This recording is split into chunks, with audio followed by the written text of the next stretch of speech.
Hi friends, ഇന്ന് നമ്മൾ ചെയ്യുന്ന വീഡിയോ സ്വിഫ്റ്റ് ഡിസയറിൻ്റെ ബാക്കിലെ ബീം മാറ്റുന്ന ഒരു വീഡിയോ ആണ്. ബീം എന്ന് പറഞ്ഞാൽ ഈ സംഭവമാണ്. ഇതിൻ്റെ മുകളിൽ ജാക്കി വെക്കരുത് എന്നുള്ളതൊക്കെ ഒരു സൂചനയാണ് കൊടുത്തിട്ടുള്ളത്. ഇതിൻ്റെ സെൻറ്റർ ഭാഗത്തൊക്കെ വെച്ച് ജാക്കി വെച്ച് പൊക്കാറുണ്ട് വർക്ക്ഷോപ്പിൽ. പക്ഷേ ഇതിൻ്റെയൊക്കെ ഒരു ഇത് വരൽ കുറച്ച് കഴിഞ്ഞിട്ടാവും നമ്മൾ ചെയ്യുന്ന ഓരോരോ. ഇതാണ് ബീമിൻ്റെ ഉള്ളിൽ വരുന്നൊരു ബാലൻസ് റോഡായിട്ട് വരുന്നൊരു സാധനമുണ്ട്. അത് പൊട്ടിയിട്ട് നമുക്ക് കിട്ടാൻ പോകുന്ന കംപ്ലൈൻറ്റ് ഭയങ്കരമായ സൗണ്ടാവും. ആക്ഷനിലും നല്ല റബ്ബറൈസർ റോഡിലൊക്കെ നമുക്ക് നല്ലോണം ഈ സൗണ്ട് വരും.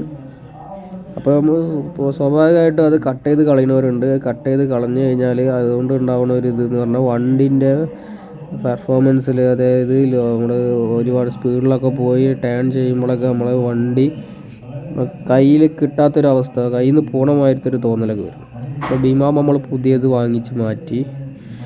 ബീമാമിൻ്റെ വില 8000 സംതിങ് വരുന്നുണ്ട്, 8990 വരുന്നുണ്ട് MGBയിൽ. ഇത് പഴയത് നമ്മൾ അയച്ചു വെച്ചത്. അപ്പോൾ ബീമാം മാറ്റുമ്പോൾ മൊത്തമായിട്ട് അസംബ്ലി മാറ്റുക, അല്ലെന്നുണ്ടെങ്കിൽ സെക്കൻഡ് ഹാൻഡ് മാറ്റുമ്പോൾ അതിൻ്റെ രണ്ട് സൈഡിൽ വരുന്ന ബുഷും കാര്യങ്ങളും മാറ്റിയിട്ട് യൂസ് ചെയ്യുക, അല്ലെങ്കിൽ പിന്നെ ഇതയക്കേണ്ടി വരും. ഷോക്ക് അബ്സറിൻ്റെ കംപ്ലൈൻറ്റ് കൊണ്ടൊന്നല്ല ഇത് പൊട്ടിയിട്ടുള്ളത്. ഇത് കാലപ്പഴക്കം കൊണ്ടോ അല്ലാണ്ടെങ്കിൽ വലിയ ഓവർലോഡിലൊക്കെ പെട്ടെന്നുള്ള ആക്ഷനിലൊക്കെ കുയ്യിൽ ഒരു വീല് ചാടിയാൽ അങ്ങനെയൊക്കെ പൊട്ടാൻ സാധ്യതയുണ്ട്. എന്തായാലും ഇത് പൊട്ടുമ്പോൾ ഉണ്ടാവുന്ന ഒരു കേടെന്ന് പറഞ്ഞാൽ ഭയങ്കരമായ സൗണ്ടാവും. ഭയങ്കര അടി, ഇരുമ്പും കൂടെ ഇതാണ്. ഇതിങ്ങനെ കിടന്ന് അടിക്കും, ഭയങ്കര കട്ടയെന്ന് പറഞ്ഞാൽ അടി. നല്ല റോഡിലൊക്കെ ഈ സൗണ്ട് ഉണ്ടാകുമ്പോൾ നമുക്ക് ഒരു പേടിയാണ്.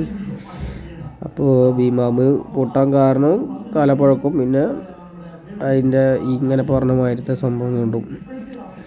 ബീമാം ചേഞ്ച് ചെയ്യുന്നതിൻ്റെ ഭാഗമായിട്ടുള്ള ഓരോ സംഗതികൾ അയച്ചതൊക്കെ ഫിറ്റ് ചെയ്തുകൊണ്ടിരിക്കുകയാണ്. അപ്പോൾ ബീമാമിൽ നമ്മൾ ജാക്കി വെച്ച് ലോഡ് കൊടുക്കാൻ പാടില്ല എന്നുണ്ട്. ഈ സെൻറ്ററിൽ രണ്ട് വീലും പൊന്തിക്കണം എന്നുണ്ടെങ്കിൽ സെൻറ്ററിൽ ജാക്കി വയ്ക്കും. അപ്പോൾ രണ്ട് വീലും കൂടെ ഒരുമിച്ച് പൊന്താൻ വേണ്ടിയിട്ട് അങ്ങനെ ചെയ്യാൻ പാടില്ല എന്നാണ് എഴുതിയിട്ടുള്ളത്. അപ്പോൾ ഓക്കെ, താങ്ക് യു. അടുത്ത വീഡിയോ കാണാം.